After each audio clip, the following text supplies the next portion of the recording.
والسلام علي يوم ولدت ويوم أموت ويوم أبعث حيا. بسم الله والحمد لله والصلاة والسلام على سيدنا رسول الله وعلى آله وصحبه ومن والاه.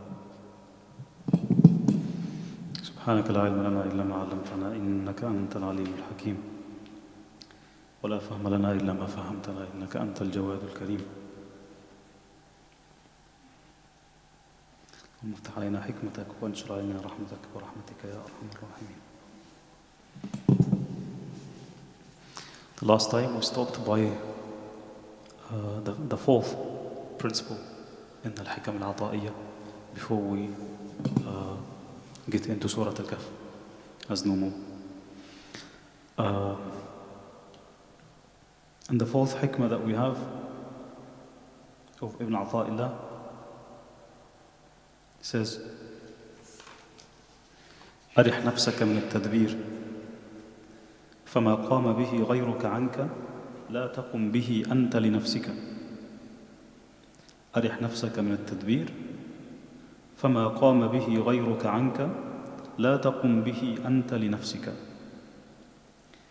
To translate, says, give yourself a break from overthinking or over-planning for your future. For what has been undertaken on your behalf regarding your own affairs, there is no need for you to do again. Is that clear? What he's trying to say, it's already been, Allah has been planned everything for you. So, if you persist on certain specific plans, as if you are competing with Allah or competing against Allah. First of all, now we're talking about, as I said before, those principles are mainly to do with our spiritual states. Otherwise, in terms of action, we are always asked to take action, as in to take action in terms of pursuing rizq and working on earth, taking actions, being proactive. These are givens. But this book is about our hearts, the situation of our hearts, simply. Is this principle asking us not to plan things? No, it doesn't say that. Why? There is another book of this author, Ibn Ata'illah, is called At-Tanweer fi Isqat al-Tadbir, the book of eliminations, basically, in the removal of calculations, so to speak. Where he clarifies that he doesn't mean that a Muslim is meant to not plan or something. What he rather means is when you plan, when you're over planning, goes ahead of Allah. When you persist on something and you think this is really the plan I have for myself, no matter what Allah wants for me.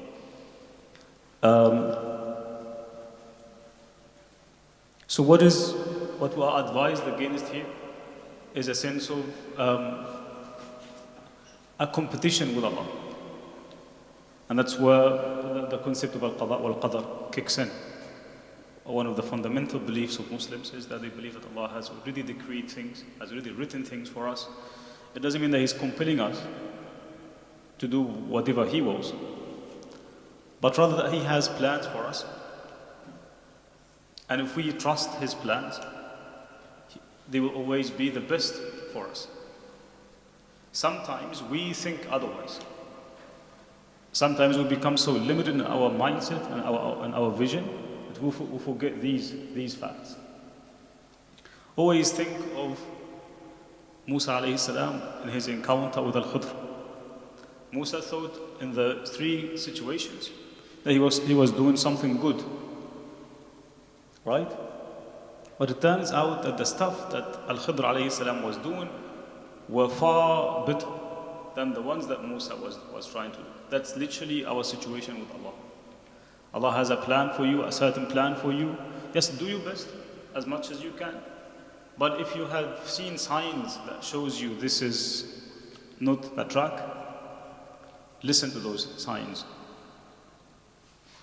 Otherwise, the hikmah or this principle has nothing to do with, is not asking you not to plan or something.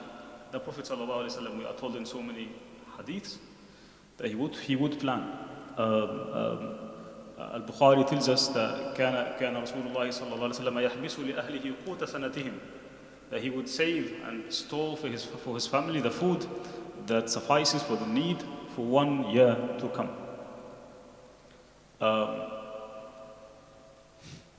Even though there is in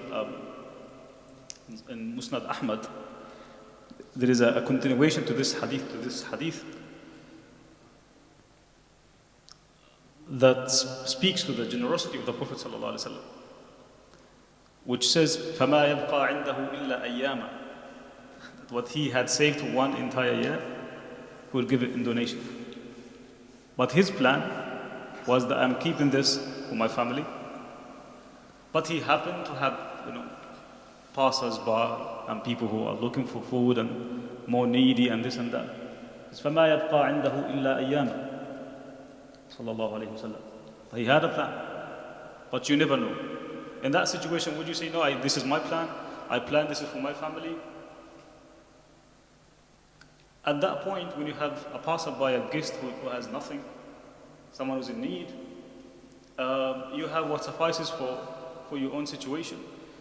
Then at that point where you gauge your own situation, that's the hal Nabi sallallahu alaihi wasallam, that is his situation, right? So do not understand this as if it's asking you not to plan or not to. It is asking you not to plan ahead of Allah, not to be in competition with Allah, but rather be in, if I may put it this way, in partnership with Allah. Always think that He is right next to you, He's helping you, He's there for you. If something doesn't work out, understand that this is good for you. Have trust in His plans. But sometimes we rather have trust in ourselves, in our own plans. That is the real danger. And this is what He is actually advising us against. That if Allah had already decided something for you, but of course we don't have access to what has been decided for us, but we get to see signs with the passage of time. Right?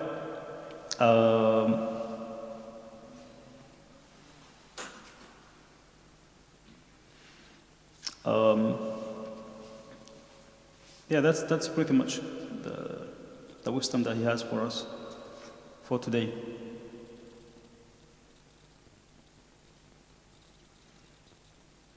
On the commentary, he quotes a hadith that says, "At-tadbir nisfu al-ma'isha," or planning somehow is actually half of livelihood. As in, that is to say that he doesn't mean that you shouldn't be planning. What he means is that you should not be over planning. And when you plan, do not decide, this is good for me, this is not good for me. You never know. Always realize that there is an upper hand above you. That's the point. And if you struggle to understand, think of Musa and Al-Khadr alayhi salam. Literally, because simply we don't have full picture of things. Our vision is always limited. Yes.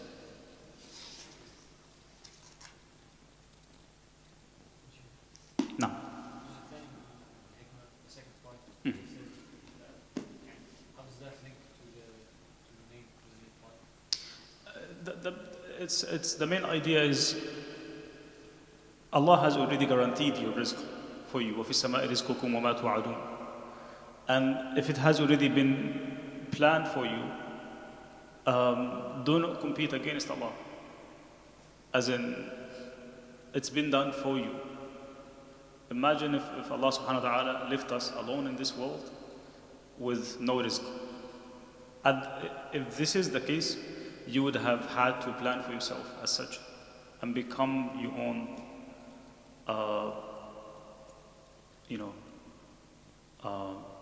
you undertake your own affairs as such.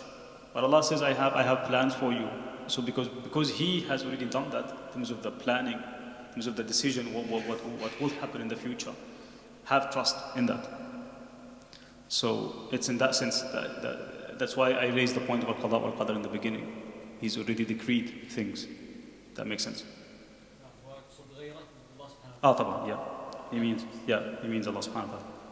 Indeed. Yes, yeah. You mentioned last time that you will speak a bit about Yeah, sure. Inshallah, this is to do with Surah Al-Kahf, though. The concept of it. Thank you for reminding me. Indeed. Back to Surah Al-Kahf.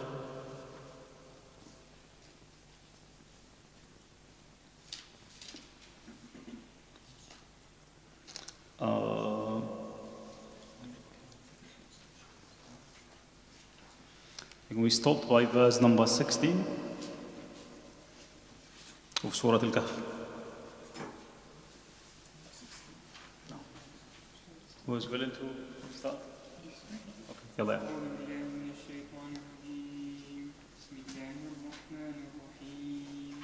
وإذا اعتزلتموهم وما يعبدون إلا الله فأووا إلى الكهف ينشر لكم ربكم من رحمته ويهيئ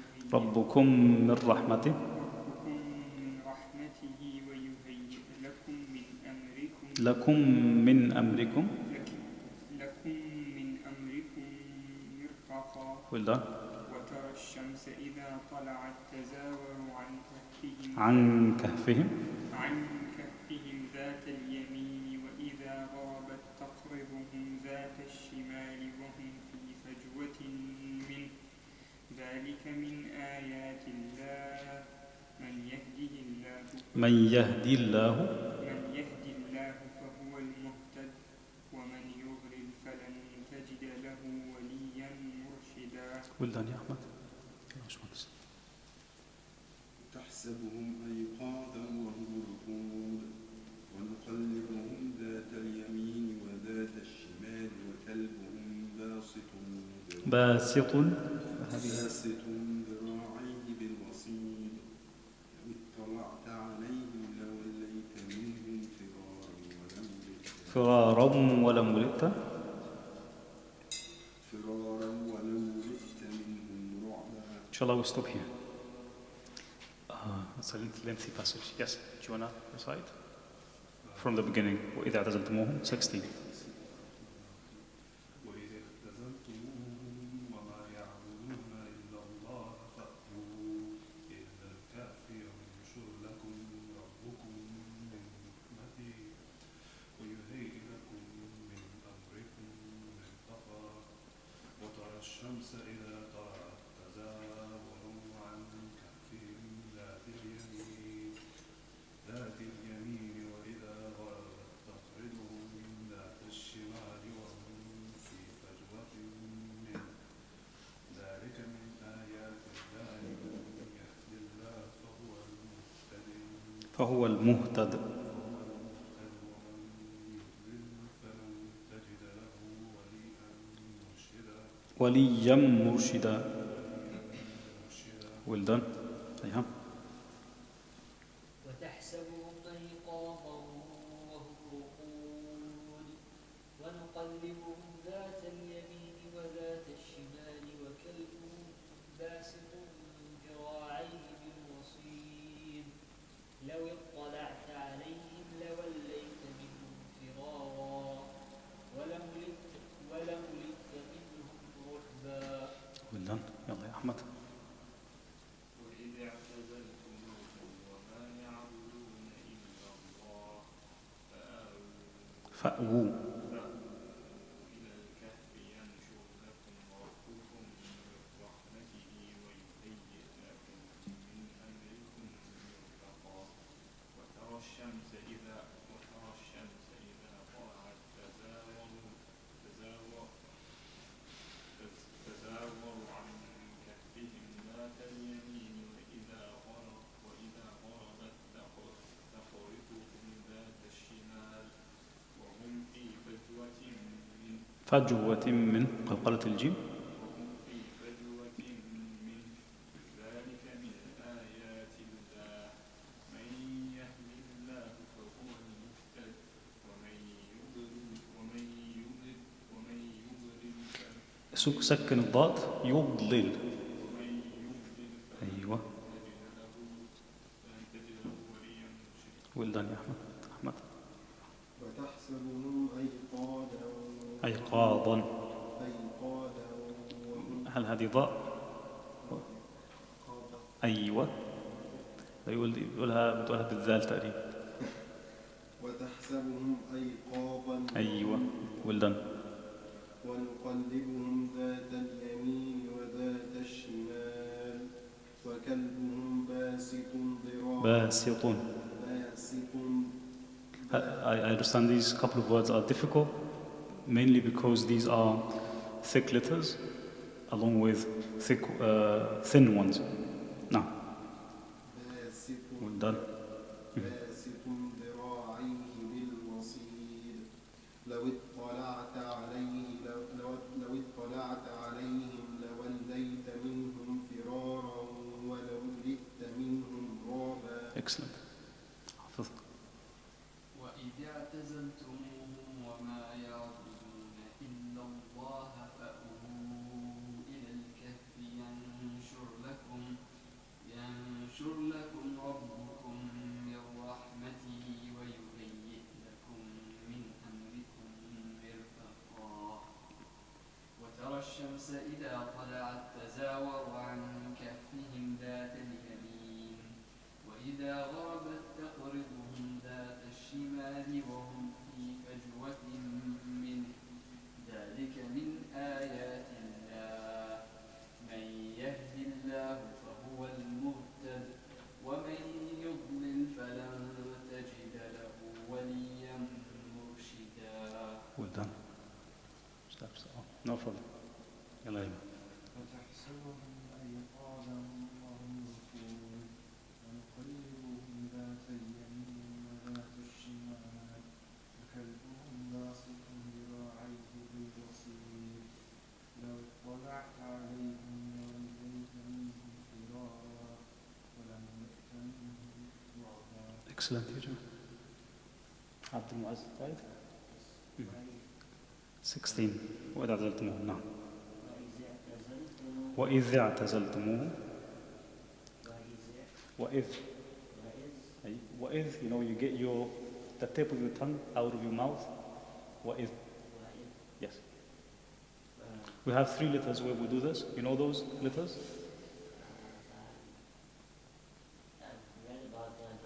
ذال, ضاء, and ثاء.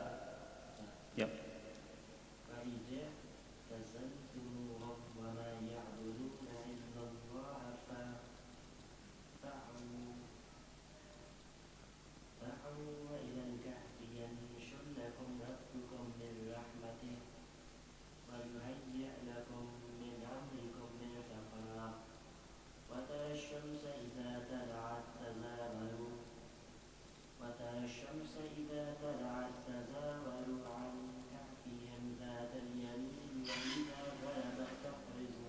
تقرضهم with ضاد not ضاء. تقرضهم get your tongue up. تقرضهم up to the roof of your mouth. Might need some practice though. No, it's fine. Well done.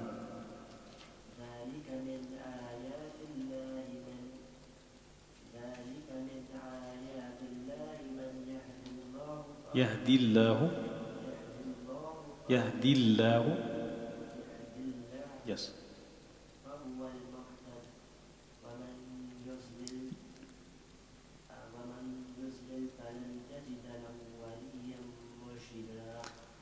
I'm pretty sure you can work on it just with regular listening. You know the guy, the reciter I sent you. Just keep listening to him, inshallah, with the possibility you get it. From the sisters' side.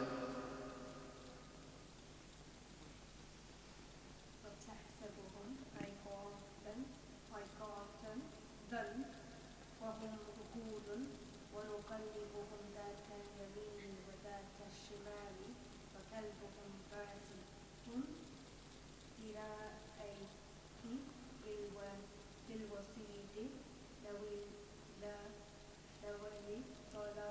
لو اطلعت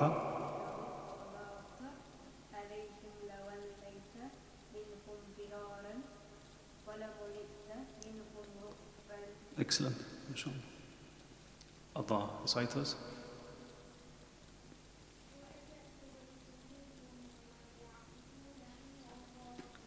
إلا الله, the first lam is a thin one, the lam in illa. The lam in Allah is a thick one. إلا الله. إلا الله. I know it's difficult. إلا الله. Excellent. No.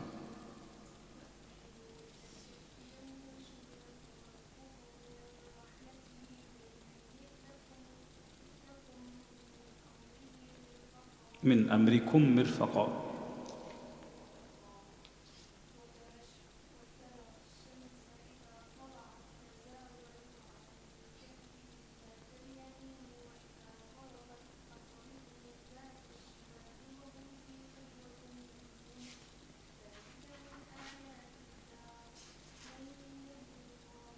يهدي الله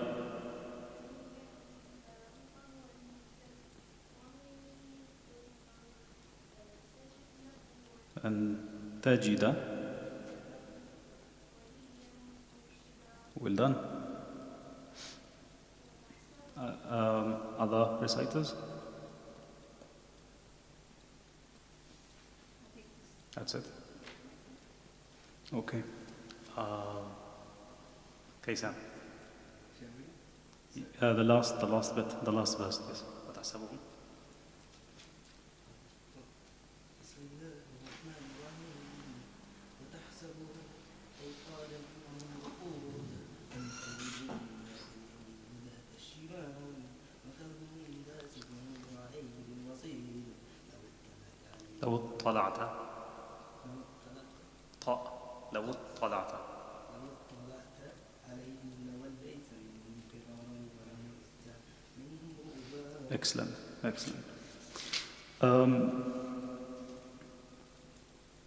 Thank you so much for the great recitations. Last time we spoke about the concept of futuwa. The Quran emphasizes that these were a group of fitya. إنهم فتية آمنوا بربهم. And the Quran reiterates this when it says إذ أوى الفتية إلى الكهف. So there is something very specific about this concept, the concept of futuwa. And we said futuwa can be translated today as being like a moral hero. It stands for chivalry, moral bravery, and these concepts. It's a very encompassing virtue. You may think when you say futuwa, you may think of, as I said, bravery, chivalry, integrity, honesty, loyalty, humility, so many things. That's why it is considered as one of the mother values in Islam, in the Islamic tradition, if not the mother value. In Madarij al-Salikin, which is one of the key books in Islamic spirituality, it is considered the mother virtue of the Islamic tradition. And interestingly enough, it's one of the values that predates Islam. Obviously, I mean, we're talking about the people of the cave, they were before Islam, but this virtue existed in the pre-Islamic Arabia, dominantly. Actually, Ibn Khaldun, when he talks about, if I remember correctly, when he talks about, speculates about what really distinguished the Arabs before Islam, and that this is one of the key things he would discuss. They have that sense of futuwa. And they have linked this, one of the key features of the pre-Islamic times in Arabia is that they would often link virtues to certain people. So when you think of futuwa, you would always have people like Antara ibn Shaddad, Hatim al-Ta'i, these names. These were big figures. They were known for the bravery, they were known for the generosity. These are some of the key values that they would really embody. So it is something that Islam has taken from that tradition, but qualified this value. Sometimes, you know, so the Arabs, they had a sense of asabiyya, as in fanaticism. You would support your relative, the one who belongs to your clan, no matter what. Right? Islam has taken that idea of loyalty and qualified it. The Prophet ﷺ explains this when he says, "Unsur akhaka zaliman aw madluman." Be a source of support to your brother, whether he is just or unjust. قالوا يا رسول الله ننصره مظلوما. We know how to support him or her when he is when injustice is being done to him. فكيف ننصره ظالما? How do we support him when he is the one doing the injustice? He says تأخذ فوق يديه, that you really do something to stop him from inflicting injustice on other people. Right? Pre-Islamic times did not know this. You would support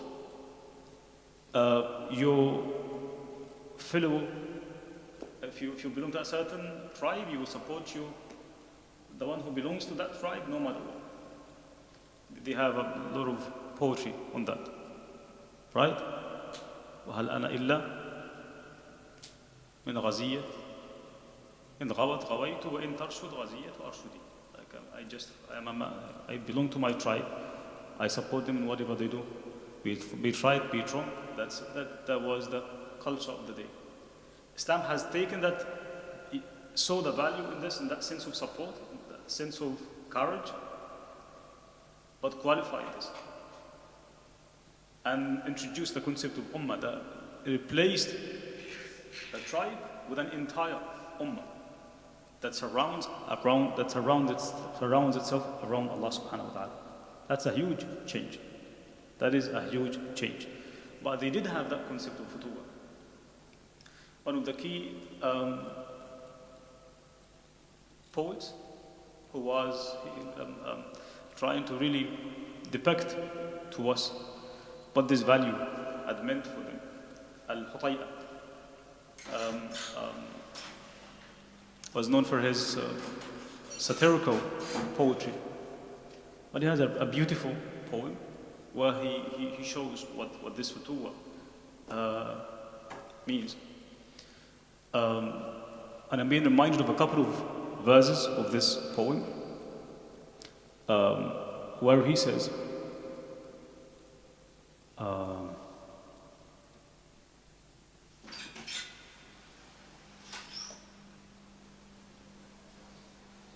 عليكم السلام ورحمة الله. وطاوي ثلاث عاصب البطن مرملي ببيداء لم يعرف بها ساكن الرسمة. He's talking about here a guest. He is literally in the middle of a desert, and he realizes that there is something approaching. He doesn't even know what it is. Could be an animal, could be a human being. He doesn't know.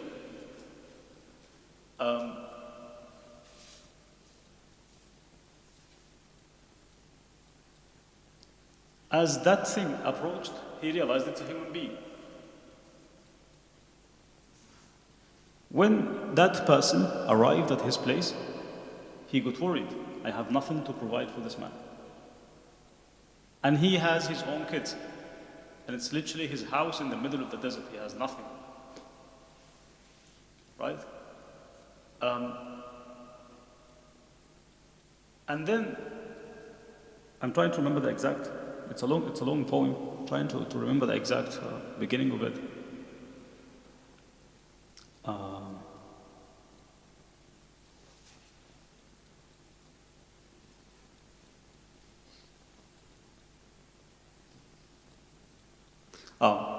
He says that he had an adult, like a youngster. He had a son. His son around the age of 12, 13. He says, وَقَالَ ابْنُهُ لَمَّا رَآهُ بِحَيْرَةٍ أَيَا أَبَتِ اذْبَحْنِي وَوَفِّرْ لَهُ طُعْمًا. He said, his son said to him, what do you think, how about you slaughter me so that you may provide some meal for this person. أَيَا أَبَتِ اذْبَحْنِي وَوَفِّرْ لَهُ طُعْمًا. So that we may, spare some food for this man. وَلَا تَعْتَذِرْ بِالْعُدْمِ عَلَّ الَّذِي تَرَى يَظُنُّ لَنَا مَالًا فَيُوسِعُنَا ذَمًّا. And do not give him excuses. Don't tell him we don't have food, we don't have this, we're poor. We have no excuses. Maybe this person, this guest, will think that we are hiding something. And then he will leave us, blaming us, accusing us of being miserly and being stingy and this and that. And then he says, فَرَوَّى قَلِيلًا. And he thought about it. And imagine this is the mentality. He's not exaggerating. He says this is how an Arab would think. فَرَوَّى قَلِيلًا ثُمَّ أَحْجَمَ بُرْهَةً. He said after he thought about it, he paused for a bit. Maybe there is another one. And then he says, وَإِنْ هُوَ لَمْ يَذْبَحْ فَتَاهُ فَقَدْ هَمَّ. Even if he didn't end up slaughtering his son, he actually thought about it. Right? It's a long poem. It's an incredible one. Maybe it's worth at some point, inshallah, we read it together. So it just now. It can take. Maybe let's keep it for another day. Just to get the point. You see, that's the value. That's the virtue of it. The virtue is you have people who had this sense of generosity.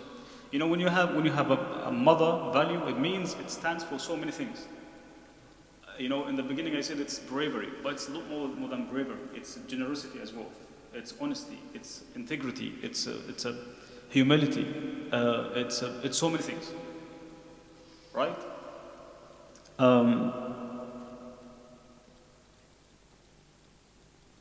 When it comes to moral virtues, in any societies anyway, you have two things. You have rights and duties. When it's a time of deterioration and people are lacking a moral code, what happens is that they always put the right first. They look for the right. Right? And they don't think about the duties. Futuwa is literally the opposite, the complete opposite of this. You put the duties first. And you don't think about your rights. You don't think about the consequences, as in, it's not that you are careless about the consequences, but you are doing what it takes in this moment. If it requires that I become brave, I am brave. Don't tell me I might lose my position, I might lose this, I might lose that. You do what it takes. And it's a very comprehensive value because of that, because it's literally multidimensional. Where you surpass your own ego. Sometimes what it requires is just you surpass your own ego. What will people say about me if I do this? How would I be seen? You don't care about that. I just care about doing what is right, what is correct, and that's it. Right? Sometimes it's just about surpassing your own, sense of revenge. I want to take, if someone has done you deep injustice. What happens? You aspire to the moment where I really take revenge. When that moment comes by, you say, Astaghfirullah, I'm not doing that. The embodiment of this is Rasulullah sallallahu alaihi wasallam. When he came back to Mecca, a great example of this, and all the people, thousands of people, They are literally waiting for one word. What would happen to an entire community? And then he asks them, مَا تَظُنُّونَ أَنِّي فَاعِلٌ بِكُمْ. They have given him hard time for more than 13 years in Mecca, his time in Mecca, plus his time in Medina. So almost his entire life is spent. This has happened literally in his last year, like before his death. So right, his own people, the people that has given him really, really hard time, any one of us would be waiting for this moment, the moment of revenge. Right? مَا تَظُنُّونَ أَنِّي فَاعِلٌ بِكُمْ. What do you think I'm going to do to you? What do they say? أَخٌ كَرِيمٌ وَابْنُ أَخٍ كَرِيمٌ. We think very highly of you. A generous brother and the son of a generous brother. قال صلى الله عليه وسلم لا تثريب عليكم اليوم. You will hear no blame today, not even a blame. اذهبوا فأنتم طلقاء. Go, you are released. That is futur. That is surpassing your own ego. This is the moment of revenge. So, I'm forgetting about the times where I was humiliated here. That is surpassing your own ego. That's a dimension of futur. Right? To do with that moral generosity, as in be forgiven, the sense of forgiven. What does it take? You surpass your own past. That's not easy. Sometimes when you are traumatized by the past, what happens? You cannot forget. But the Prophet ﷺ surpasses this. And surpasses this honestly and deeply. That's who he is. That is who he is. And he, sallallahu alaihi wasallam, cultivated this in the hearts and minds of his companions. Been reminded of a hadith in Bukhari, when the Prophet sallallahu alaihi wasallam جاءه رجل وهو في المدينة. He had a guest when his time in Medina. فبعث رسول الله صلى الله عليه وسلم إلى نسائه. He's a guest, he's a foreigner, he doesn't know him. فبعث إلى نسائه. He sent to his wives, asking them if they had any sort of food. فقلنا ما معنا إلا الماء. They all said, we have nothing but water. فقام رسول الله صلى الله عليه وسلم وقال من يضم أو يضيف هذا. Who is capable to entertain this guest for one night? فقام رجل من الأنصار وقال أنا يا رسول الله. A man of the Ansar, a man from the Ansar, stood up and he said, Ya Rasulullah, I'm happy to take it. The man took him, went to his wife, and he said, Akrimi dayfa Rasulullah.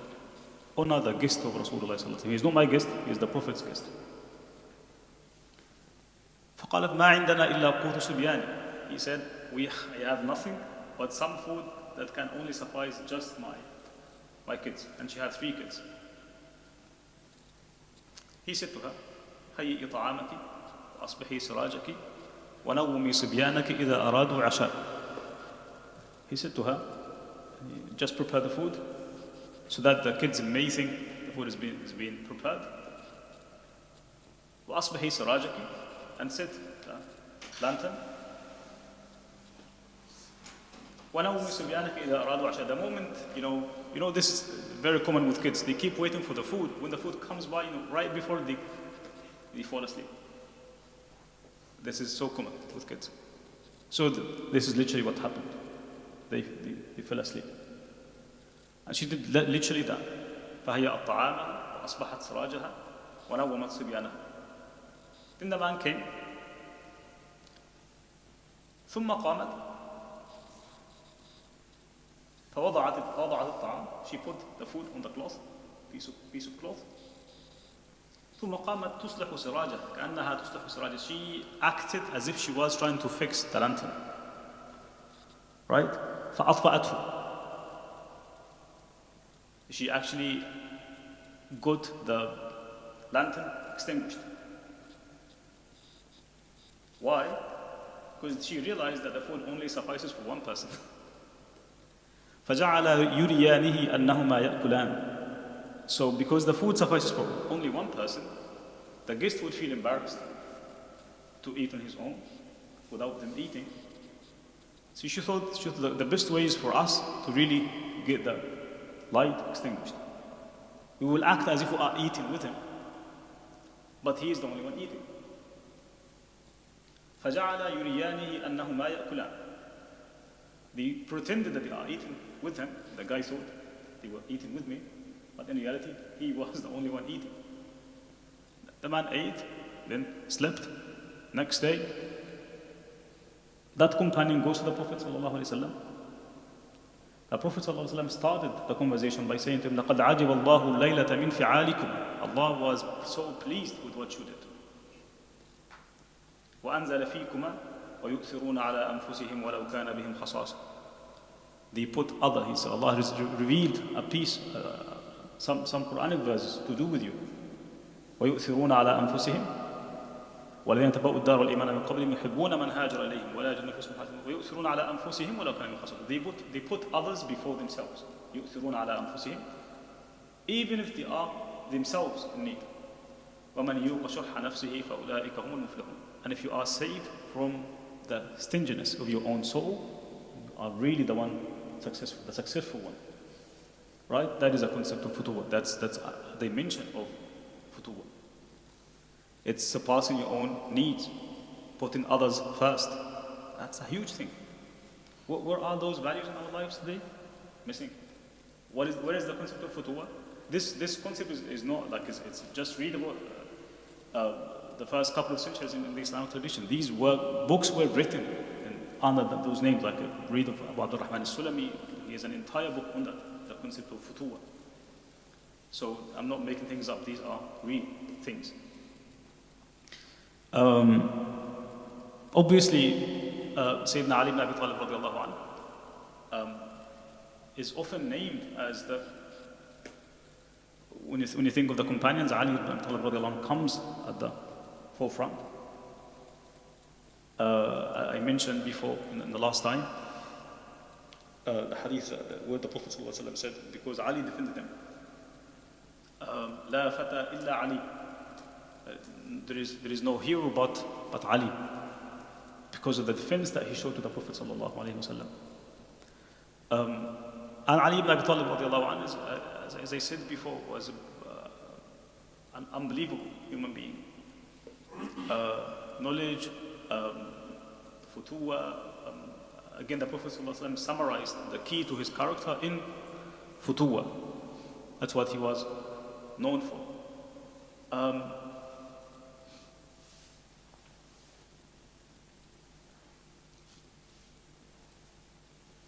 Even with his own enemies, like after he became a caliph, after Uthman ibn Affan radiallahu anhu, and he had a really hard time with the Khawarij, the Kharijites, those who were who went against the established Sunnah. We can say more on that, inshallah, maybe another day. When Ali ibn Abi Talib radiallahu anhu gets asked, what do we say about those guys? Are they kuffar? What do we call them? They are going against the community that was formed by the Prophet sallallahu alaihi wasallam. He says, إِنَّهُمْ مِنَ الْكُفْرِ قَدْ هَرَبُوا. These people, they have fled away from kufr. You can't accuse them of kufr. Maybe they made their own choice. And he is fighting them. He's literally fighting against them. And then he gets asked, okay, do we call them munafiqun? Do we call them hypocrites? He says, كيف والمنافقون لا يذكرون الله إلا قليلا. He says, how do we call them munafiqun or hypocrites when the Quran says one of the signs of the munafiqun is that they barely remember Allah. When I can see that these people remember Allah and they do dhikr all the time. So he's recognizing the good qualities they have. That's a sense of futuwah. That's a quality of futuwah. He gets asked for a third time, okay, what do we call them? He says, إِخْوَانُنَا قَدْ بَغَوْا عَلَيْنَا. These are our brothers in faith. And they have transgressed, they have committed injustice against us, trying to fix it. But let's not transgress ourselves the same boundaries. That's another form of futuwah. Even when you are in disagreement with someone else. How do I become balanced? How do I avoid really falling into the same issues that my enemy is falling in? It takes us a sense of futuwah, right? He was literally famous for that. I've been reminded of when the Prophet ﷺ was migrating from Mecca to Medina. Who does he ask to sleep in his own bed? He asks Ali. What does that mean? It literally could have meant that he gets killed. Does Ali say no? Does Ali hesitate? Nothing. He goes, he sleeps. What is that? That is futuwah. Right? Countless examples of this. Countless. He was literally famed for that. When he killed Amr ibn Abd was one of the great warriors of Arabia back then. Ali ibn Abi Talib, he seemed much weaker than this guy, but he had an unbelievable amount of power, faith, trust in his heart that were unsurpassable. That he ended up killing that man. They fought and he killed him. His sister was a poet. His sister was a poet. When she got the news that her brother was killed, she kept weeping, screaming. But she paused for a minute and asked, who killed him? She was told it is Ali ibn Abi Talib. She calmed down. And she composed a couple of verses of poetry. And she was saying simply,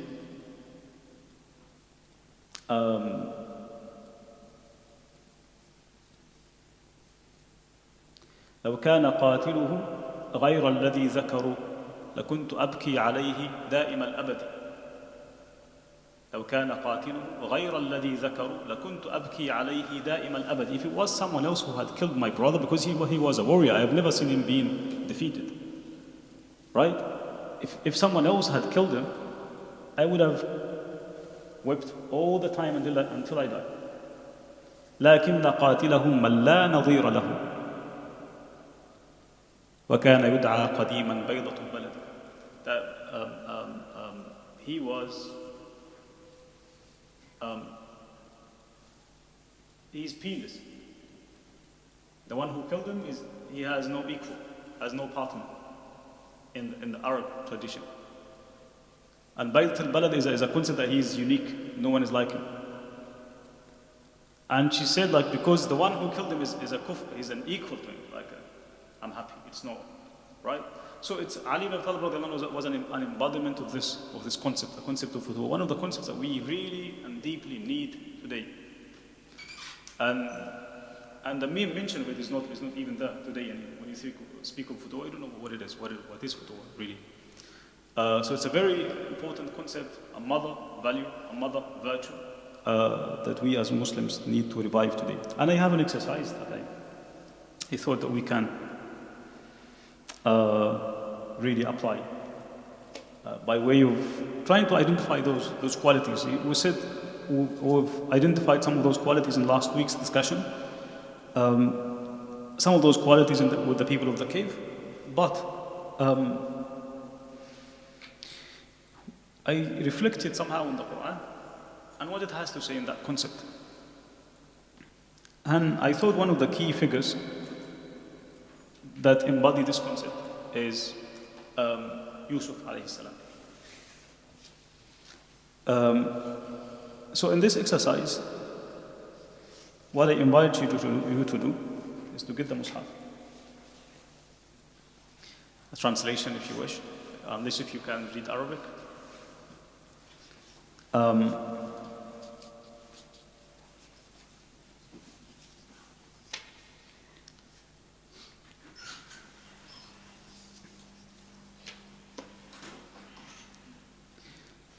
And try to identify with me. And I'm entirely sure so many qualities of futuwa can be identified in Yusuf's character. I will help you because it's a long surah. Yeah, I can identify the verse and you will try to work it out. Right? And you tell me, what is the value here? How does futuwa manifest here? Okay? There are some obvious ones and some that are less obvious. Do you all have it? Surah Yusuf. Okay.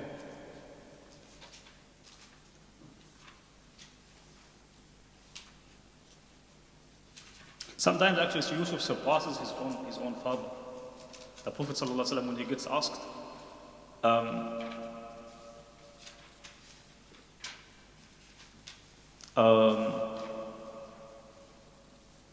Ayyun Nasi Akram, who is in the eyes of Allah, who is the most honored? The Prophet says, Akramun Nasi Atqahum.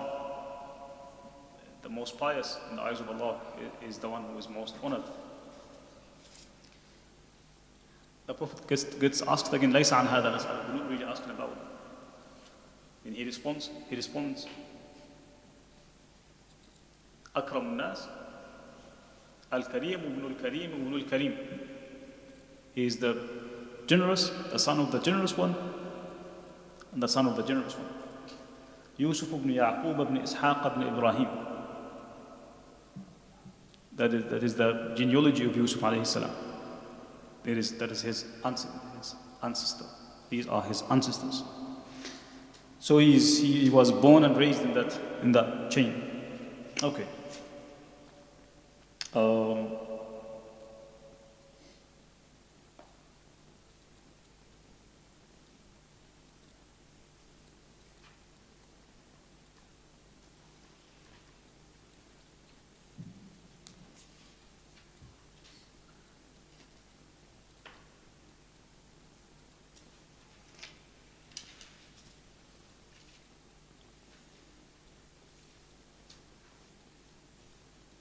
If we can look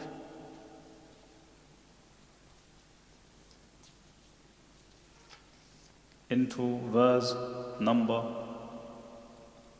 33. So easy this one.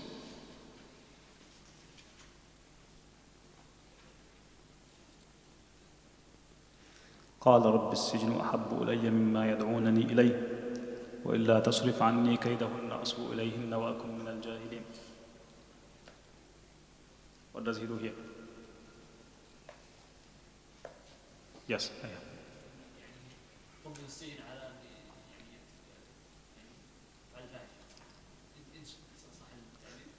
In English, please.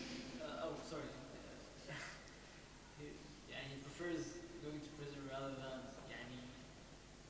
let's say, being succumbed to their wants. Wonderful. What does that take?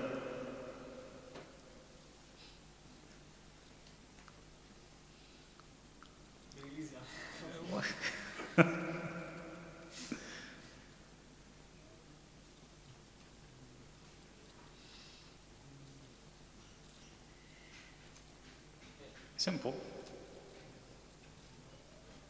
Upholding his values for justice. When Yusuf Islam went to prison, he said that I'd rather go to prison than the other situation.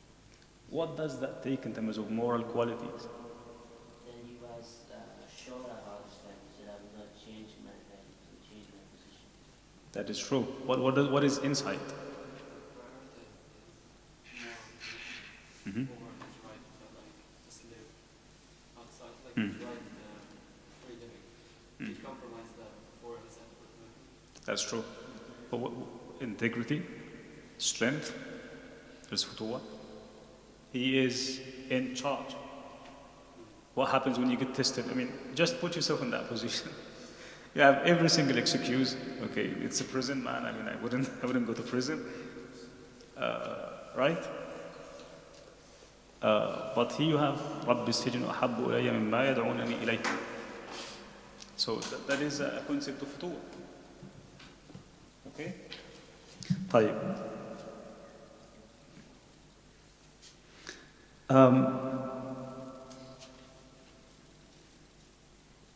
And then he says, وَإِلَّا تَصْرِفْ عَنِّي كَيْدَهُنَّ أَصْبُ إِلَيْهِنَّ وَأَكُمْ مِنَ الْجَاهِلِينَ. He says, oh my Lord, if you don't really take them away from me, I will end up falling into those traps.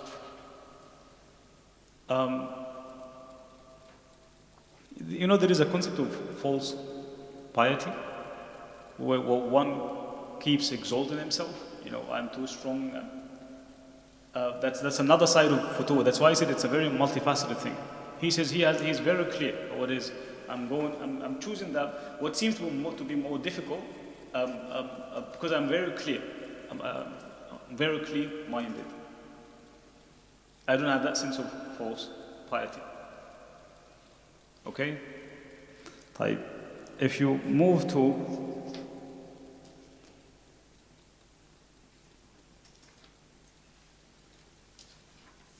even before that, 46. يوسف أيها الصديق أفتنا في 7 بقرات سمان يأكلهن 7 عجاف و7 سنبلات خضر وأخرى يابسات لعلي أرجع إلى الناس لعلهم يعلمون. Now Yusuf is in prison.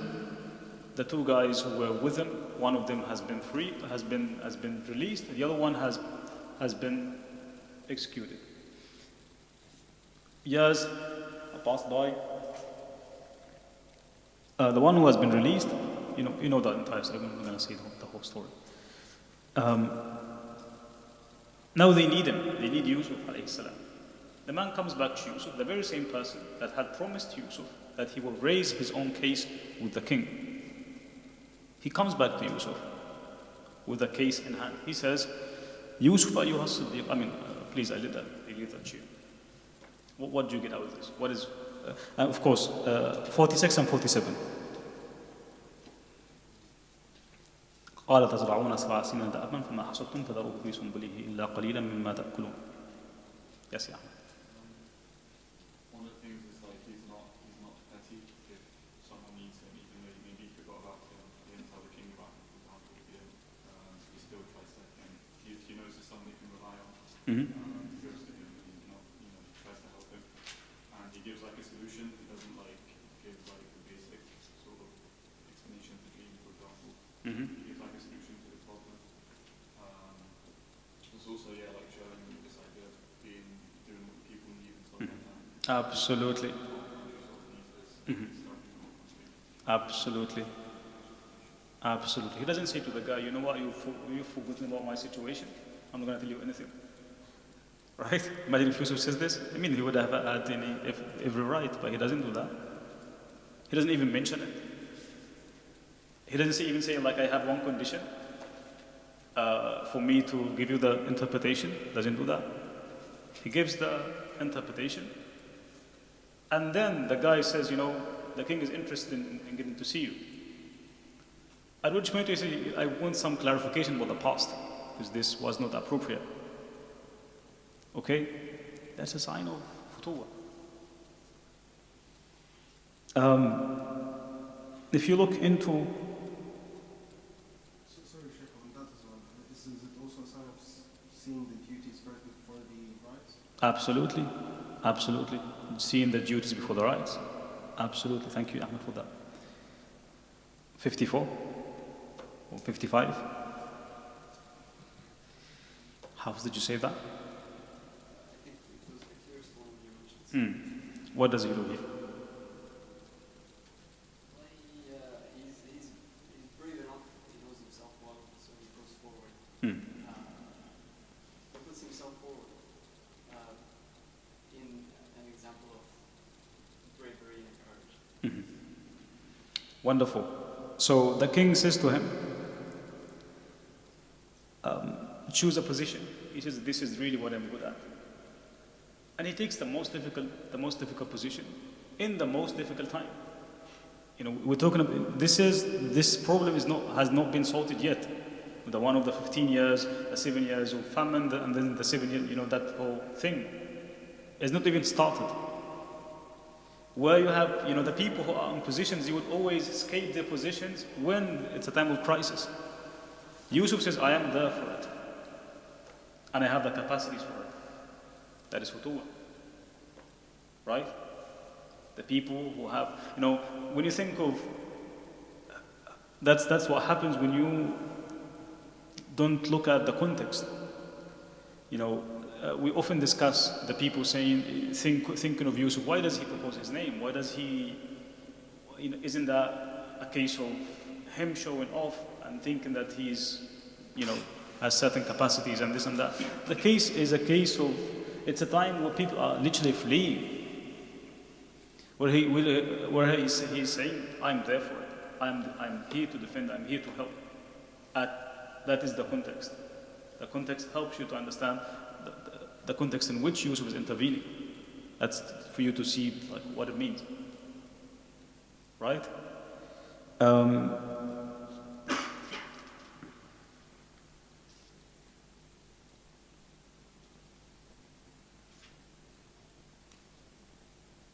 If you look into verse number 77,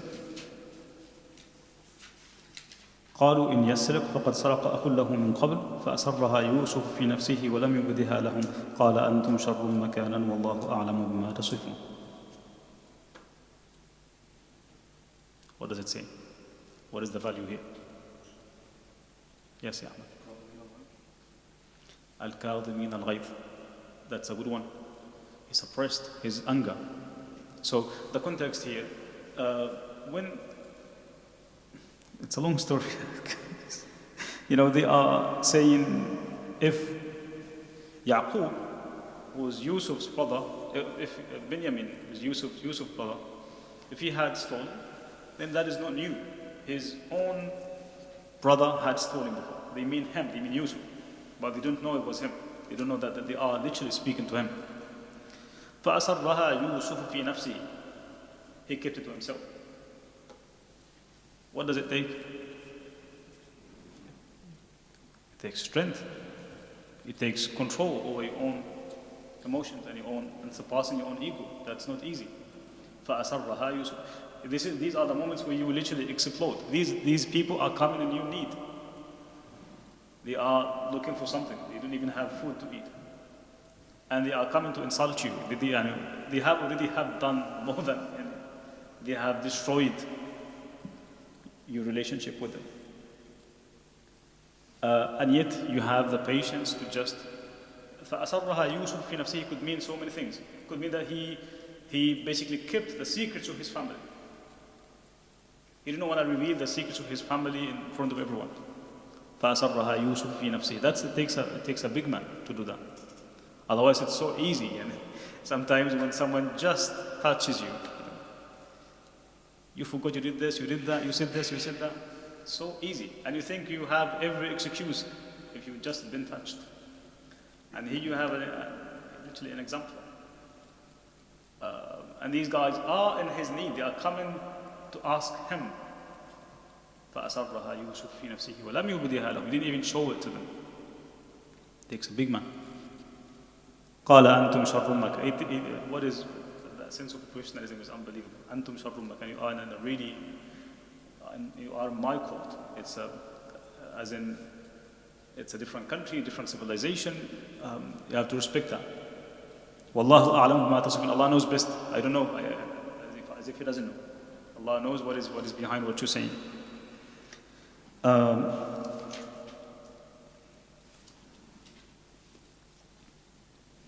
79.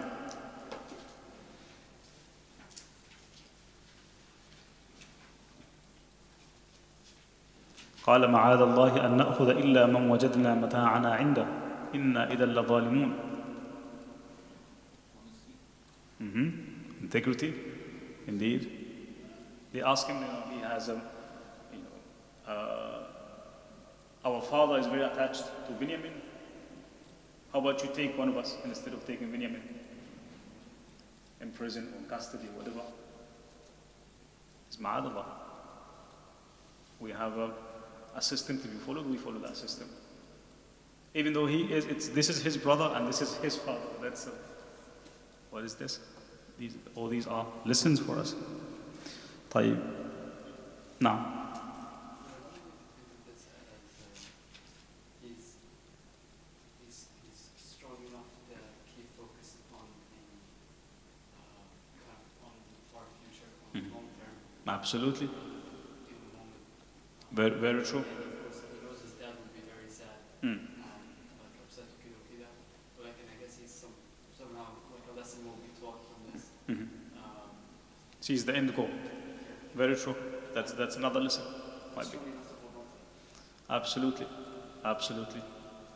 I don't see these two as mutually exclusive. They do serve one another. Absolutely. 92.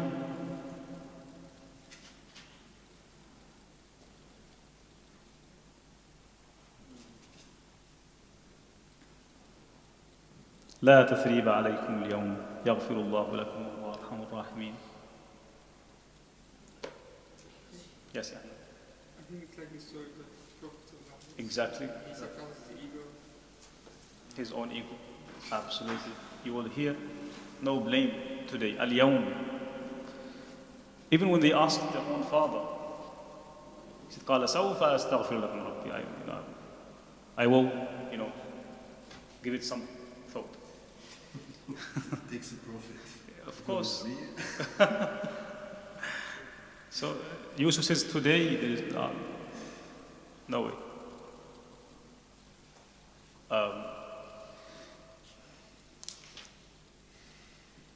Verse number 100.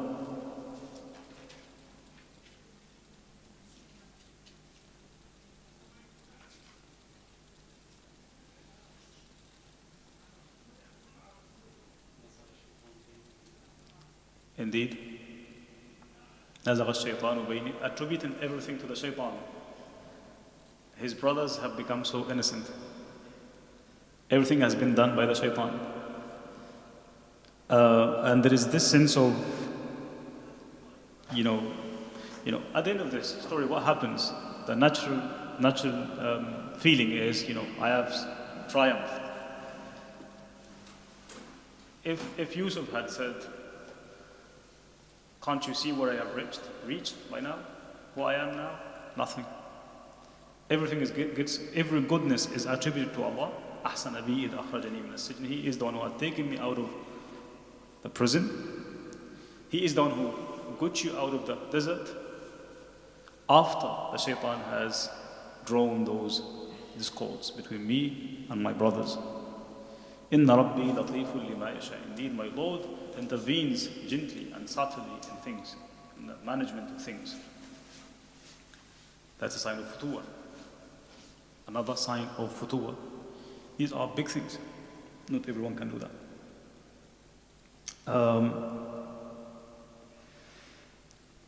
I hope this serves as a good example. Sometimes it's very difficult for us to speak of those, to give names to those qualities. So I tried as much as possible with this exercise that we get to see and identify those in our own, to see how we may, draw moral virtues from the Quran. So the concept of futuwah again is an important concept. I hope this helps us in terms of shedding some good light on this concept. وإذا تزلتموهم وما يعبدون إلا الله. Back to Surah Al-Kahf. Now that you have left them and what they worshipped instead of Allah. فَأْوُوا إِلَى الْكَهْفِ يَنْشُرْ لَكُمْ رَبُّكُمْ مِنْ رَحْمَتِهِ. Take refuge in the cave. It's the place where Allah will shower you with His mercy, give you out of His mercy. وَيُهَيِّئْ لَكُمْ مِنْ أَمْرِكُمْ مِرْفَقًا. And He will find you a way out. How do I find a way out? Inside something that is very small, that is His plan. That speaks to the wisdom that we've just covered. أَرِحْ نَفْسَكَ مِنَ التَّدْبِيرِ. His plans are always better for you, far better. وَتَرَى الشَّمْسَ إِذَا طَلَعَتْ. And the next verse tells us how Allah looks after them in the middle of that cave. وَتَرَى الشَّمْسَ إِذَا طَلَعَتْ تَزَاوَرُ عَنْ كَهْفِهِمْ ذَاتَ الْيَمِينِ وَإِذَا غَرَبَتْ تَقْرِضُهُمْ ذَاتَ الشِّمَالِ. When the sun rises, it would lean around them so that it doesn't come at them. وَإِذَا غَرَبَتْ تَقْرِضُهُمْ ذَاتَ الشِّمَالِ. When the sun sets, what the Quran is saying basically, the sun doesn't come at them as such, neither from the right nor from the left. وَهُمْ فِي فَجْوَةٍ مِّنْ. And they are in the middle of that cave. By way of saying, even though they are in the middle of it, where the sun is meant to really be flashing its light. ذَلِكَ مِنْ آيَاتِنَا. The Quran recognizes this as a sign, as a big sign of Allah's signs. مَنْ يَهْدِ اللَّهُ فَهُوَ الْمُهْتَدِ وَمَنْ يُضْلِلْ فَلَنْ تَجِدَ لَهُ وَلِيًّا مُرْشِدًا. Whoever Allah guides, He is the guided one. And whoever goes astray, he will never find a guide nor a protector against Allah. وَتَحْسَبُهُمْ أَيْقَاظًا وَهُمْ رُقُودٌ. If you get to see them, you will think that they are awake, but they are really asleep. In reality, they are asleep. First, تحسبهم, the verb تحسبوا is one of the, they call it the tripartite verbs in Arabic, المثلثات. As in, we say, Nabi sallallahu alaihi wasallam, he was talking about the moon sighting. He was trying to describe the history of the Arabs. He says, "Inna ummatun ummiyya." By this time, we don't write, we don't read. The dominant culture is not writing. Many of us we don't have many writers. Inna ummatun ummiyya la naktubu wa la nahsub. Nahsub. We don't write, we don't do calculations. Nahsub. And nahsub here uses nahsub with dhamma on the sin. Nahsub. Nahsub means simply to calculate, to make calculations with dhamma on the sin. Nahsib often means to assume, right? With kasra underneath the sin, it means to assume. Tahsab with fatha on the sin often means according to. Think of often in the Arab TVs, they would say حسب التوقيت المحلي لمدينة كذا. The prayer time according to the timing of the time zone of a specific city or something. And then you have hasb with a sukun on it. It means enough. The Prophet ﷺ, when he said to Abdullah ibn Mas'ud, when he asked him to recite to him, hasbuk, that is enough. So the Arabic language has this phenomenon. Words of the same letters, when the vowels change, or the markers or the vowels change, what happens? They change the meaning as well. There's a very interesting, I just mentioned it, called al-Muthallathat. There's a guy called Qutrub, who was famous for this. Qutrub was a man who lived in the 2nd century of Islam, in the city of Basra, in Iraq. He was a student of Sibawayh. Have you heard of Sibawayh? Who is Sibawayh? Exactly. He's one of the biggest scholars, grammarians of his time, actually of every time. His book is called what? Al-Kitab. Why is it called Al-Kitab? It's a 5-volume book, by the way. One of the most difficult books in Arabic grammar. 5-volume book. Why is it called Al-Kitab? Because he died before he gave a name to it. So it's made unnamed. So they called it Al-Kitab. So within the context of Arabic grammar, if you ever come across the word Al-Kitab, it doesn't mean the Quran. It means Sibawayh's book. If you say Ja'a fil Kitab, kada, it means in Sibawayh's book, because it's been named as the book, which, out of this context, it would mean the Quran. ذَلِكَ الْكِتَابُ لَا رَيْبَ فِيهِ. It refers to the Quran, so it doesn't refer to Sibawayh. But in the context of Nahw and grammar and that, it literally refers to the book of Sibawayh. Qutrub was his student. Qutrub basically is not his name. His actual name is, I think, Abu Ali al-Mustanir. The reason he called actually was Sibawayh who gave him that name. Qutrub literally means,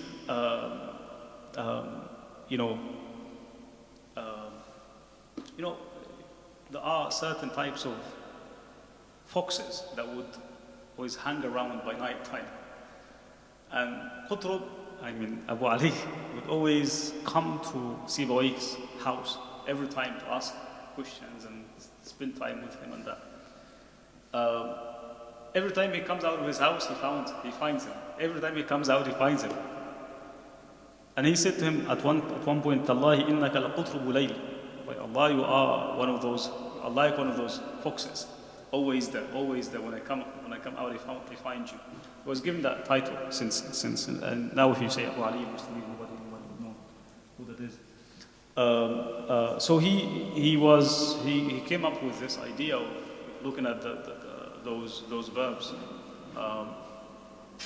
that are the same root, but whenever you change the vowels, they also change the meaning. He actually composed.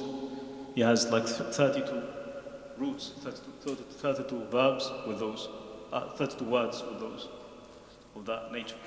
And then they have been composed in poetry after that by way of making it easy for people to memorize. To give an example, I'm being reminded of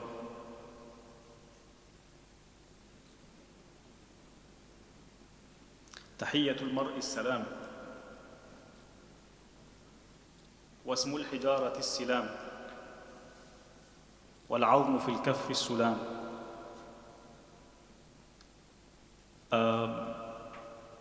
كما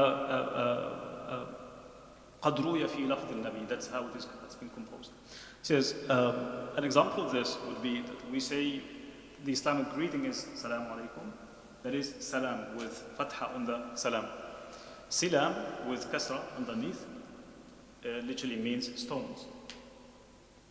Sulam with Dhamma on the seal, it means,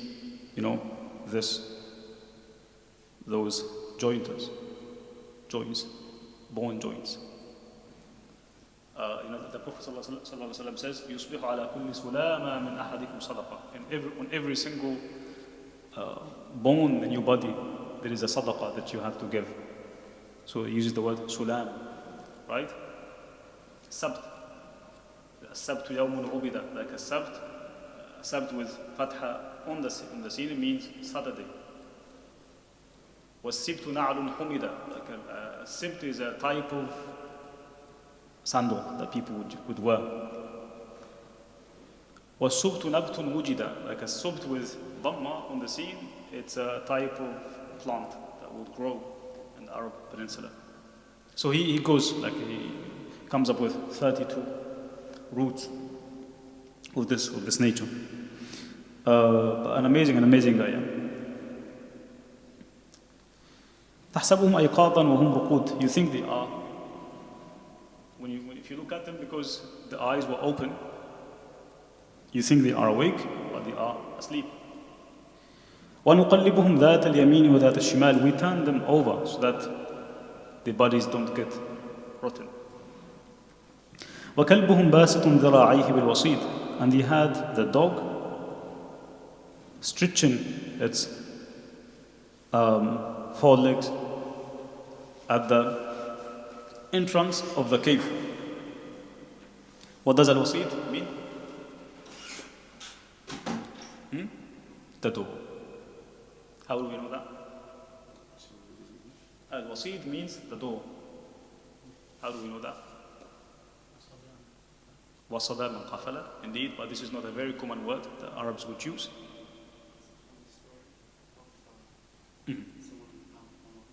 Exactly. A lady came to Umar radiallahu anhu, and she said to him, Ya Amir al-Mu'mineen, inna zawji, let me try to remember the exact story.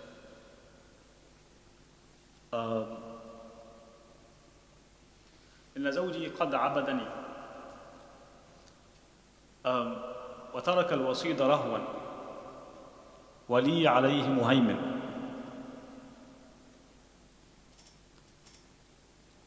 Right? Umar said, I understand nothing of what you say.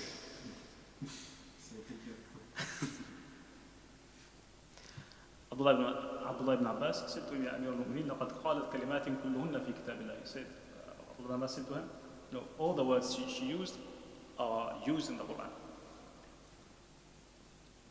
إن بعلي قد عبدني. بعلي means زوج. He says, my husband has left me, deserted me. Abada means taraka, to leave someone. Not just to, it's one of those, some scholars would say it's one of the addad, the words that are used for opposite meanings. Abada, when you become so devoted to something. But it could also mean you've left something completely. Now, in Surah Al-Mu'minun, what does it say? In Surah Al-Zukhruf, قل إن كان للرحمن ولد فأنا أول العابدين. If Allah had a son, I would be first to leave him, to leave worshipping him. قل إن كان للرحمن ولد فأنا أول العابدين. If Allah had a son, I would be the first one to leave him, to leave worshipping him. The same thing in Surah Al-Mu'minun.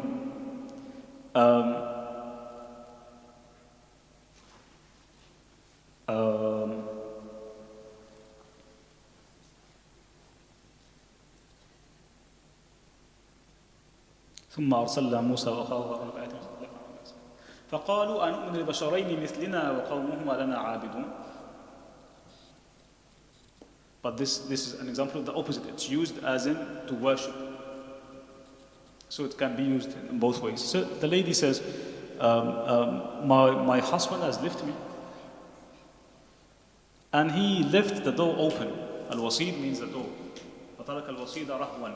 What does Rahwan mean? Rahwan, open. Rahwan means open. What does that occur in the Quran? In Surah now, وَاتْرُكِ الْبَحْرَ رَهْوًا. Musa alayhi salam, after he passes the sea, he tries, Allah has asked him to strike the sea so that it gets divided, they can pass the sea. When he passes, Musa says, I try to make it go back to its normal. Allah says to him, no, leave it, I will deal with it. وَاتْرُكِ الْبَحْرَ رَهْوًا إِنَّهُمْ جُنْدٌ مُغْرَقُونَ. I will let them come into it, and they will drown once they come into it. So they will get deceived somehow. So Rahwan means left open. وَلِي عَلَيْهِ مُهَيْمِن. Muhaymin means shahid. The Quran says, وَمُهَيْمِنًا عَلَيْهِ. As in the Quran is a witness over the previous books, the previous scriptures. So Al-Wasid means the door. لو اطلعت عليهم لوليت منهم فرارا ولملئت منهم رعبا. If you had the chance to look at them, you would have run away. Why would he run away? Sallallahu alayhi wasallam. Because they look very weird. Like imagine you've looked into a cave and you have people who have been there for years and years. They would have very long hair. It wouldn't look like human beings, right? لَوَلَّيْتَ مِنْهُمْ فِرَارًا وَلَمُلِئْتَ مِنْهُمْ رُعْبًا. And you would be filled of fear. Yeah. And obviously, so many things can be taken out of this passage. A key one is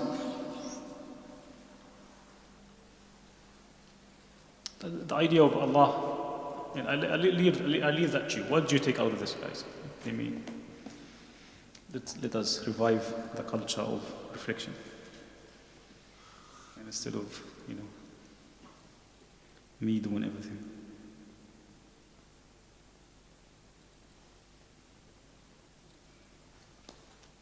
You have 2 minutes.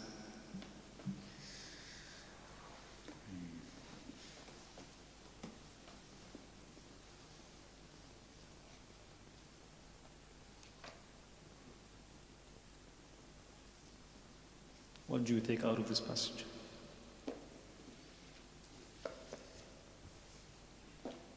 Hafiz, do you have anything in mind? Yeah. Kaysan. Well, I think Stephen goes, but Allah's very kind of detailed care for ones who, Allah says it sets kind of like a shelf, like a condition of some sort, well, not exactly, but the idea is that the moment they do it, they fall straight into this almost cave of mercy.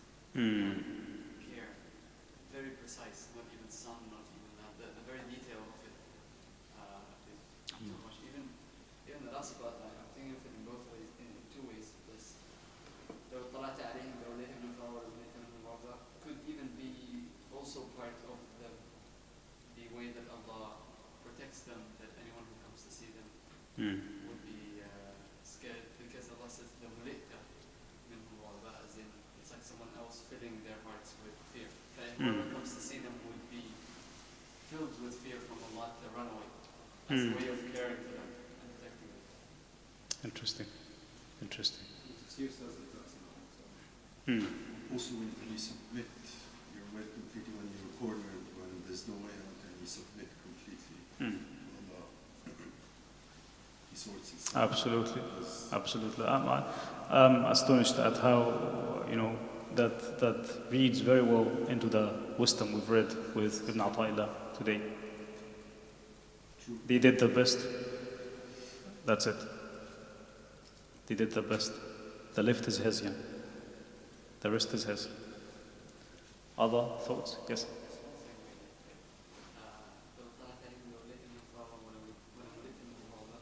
It's interesting to me how first he would run and then he would feel scared almost.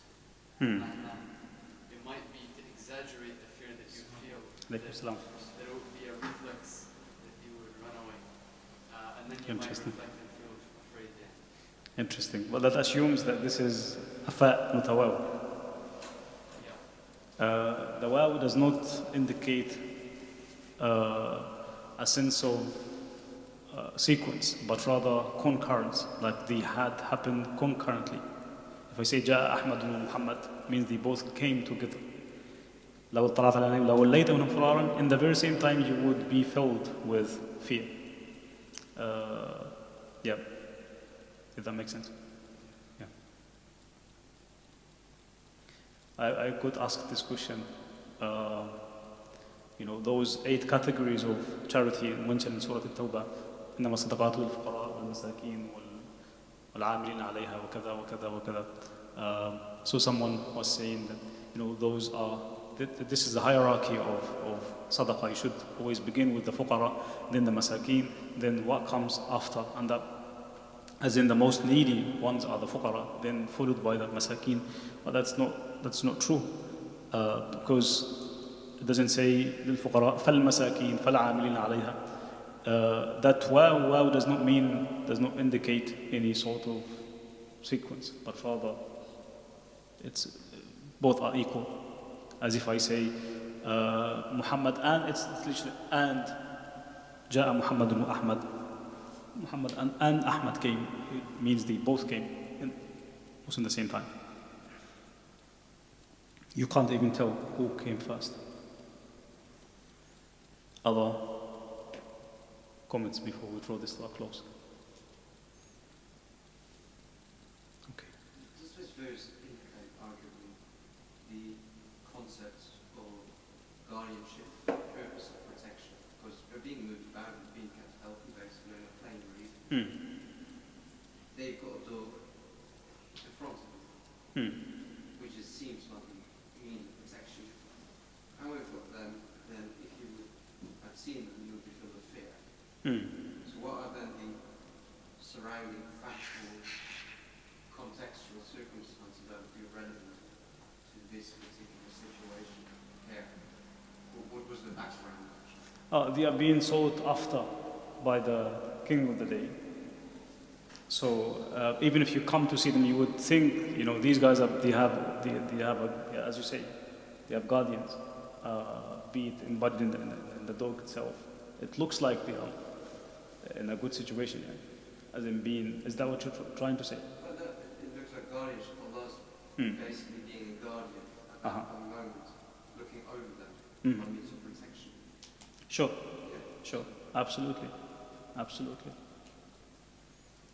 Like Islam. Okay.